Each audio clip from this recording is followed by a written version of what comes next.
अपने 3 जनपदों के 3 दिवसीय दौरे पर वाराणसी एयरपोर्ट पहुंचे पूर्व मुख्यमंत्री और समाजवादी पार्टी के राष्ट्रीय अध्यक्ष अखिलेश यादव ने मौजूदा प्रदेश सरकार पर जमकर हमला बोला। उन्होंने कहा कि मौजूदा प्रदेश सरकार जिस संकल्प के माध्यम से सत्ता में आई थी उसे भूल गई है। वहीं उत्तर प्रदेश में ओवैसी की दस्तक पर उन्होंने कहा कि जनता समाजवादियों का इंतजार कर रही है, वर्ल्ड क्लास इंफ्रास्ट्रक्चर की बात कर रही है और बनारस की जनता और उड़ान नदी के साफ होने का इंतजार कर रही है। जौनपुर, मिर्जापुर और वाराणसी के 3 दिवसीय दौरे पर वाराणसी एयरपोर्ट पहुंचे पूर्व मुख्यमंत्री यादव ने एक सवाल के जवाब में कहा कि उत्तर प्रदेश की जनता ने भारतीय जनता पार्टी को बहुमत इसलिए दिया था कि वो सत्ता में आकर अपने संकल्प पत्र पर कार्य करेंगे, लेकिन भाजपा सरकार सत्ता में आकर अपने संकल्प पत्र को भूल गई है।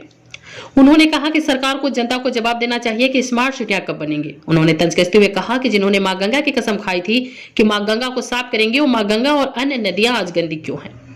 अखिलेश यादव ने कहा कि जिन लोगों ने आज अखबार पढ़ा होगा कि सरकार कीमती है क्योंकि 2.5 लाख करोड़ रुपए उन्हें इकट्ठा करने हैं, तो मैं कहना चाहता हूं कि डीजल पेट्रोल के दाम में इतनी वृद्धि हुई है कि वो तो कब का पूरा हो गया होगा।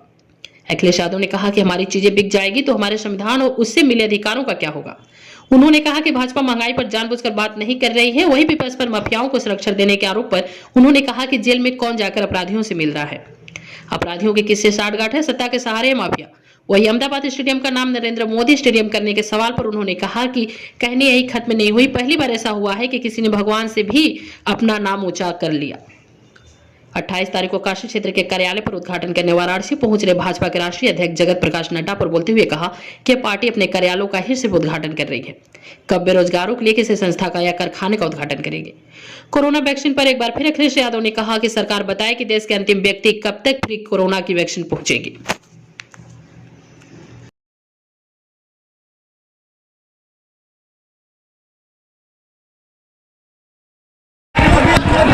मैं बोल दूंगा।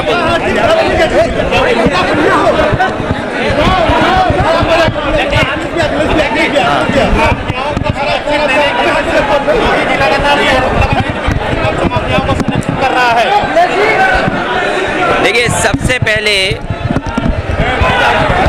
उत्तर प्रदेश की जनता ने भारतीय जनता पार्टी को बहुमत इसलिए दिया था कि वो सत्ता में आके अपने संकल्प पत्र पे काम करेंगे, लेकिन जैसे ही सत्ता में आए भारतीय जनता पार्टी ने जनता के बीच में रखे हुए संकल्प पत्र को भूल गए हैं। आज जनता को जवाब देना चाहिए भारतीय जनता पार्टी को कि वो स्मार्ट सिटी कब बनेंगी।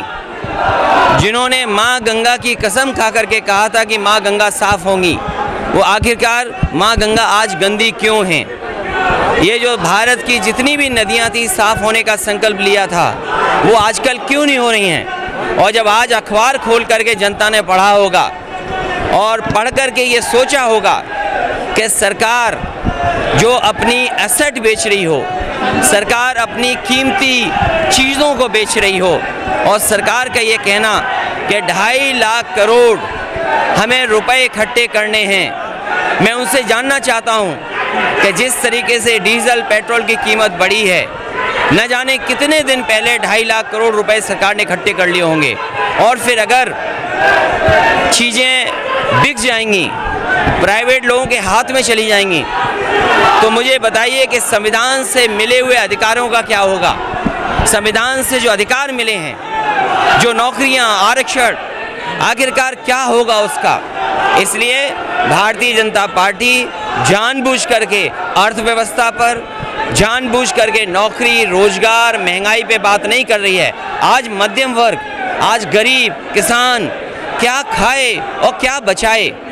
आज इस हर एक की कहीं ना कहीं आमदनी कम हो रही है, आज कटौती हो रही है, सब परेशान है महंगाई से, और कोई वर्ग नहीं बचा जो महंगाई से परेशान न हो। मुख्यमंत्री जी कह रहे हैं कोरोना काल में सबको रोटी और खाना पहुंचाया है। आप खुद सोचिए कि पूरे उत्तर प्रदेश में अभी भी गरीबी बढ़ी है, बेरोजगारी बढ़ी है। काम, रोजगार और नौकरी के लिए कोई बात पूरी की हो तो बताए हमें सरकार। आप ये सोचिए कि जेलों में कौन मिलता है जाकर के, और जहां पर अपराधी हैं उनकी साठगांठ किससे है? सत्ता से साठगांठ है।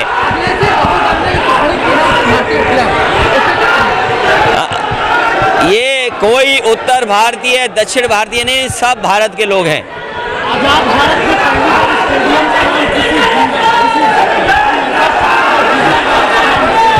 यहाँ तक ख़त्म नहीं हुई है जो बात आप कह रहे हो। आज भारत में पहली बार हुआ होगा कि भगवान का नाम नीचे कर दिया हो और मनुष्य का, इंसान का नाम आगे कर दिया हो। क्या मनुष्य भगवान से ऊपर हो सकता है क्या?